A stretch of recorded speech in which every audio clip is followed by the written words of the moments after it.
let's talk about disassembly. So I'm going to disassemble this in a way where we keep these nipples, these handles, on the straps to expedite subsequent setup. Okay, so all I'm going to do is obviously first remove these wrist straps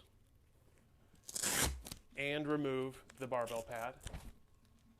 Okay, now all I got to do to disassemble this is I just pull on the loop right here at the top, right?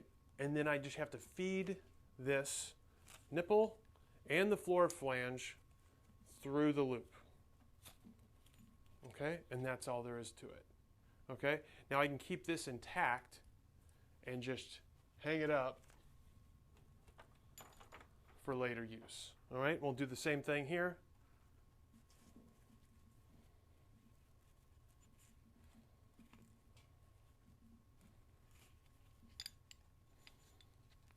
And remove the shelf liner.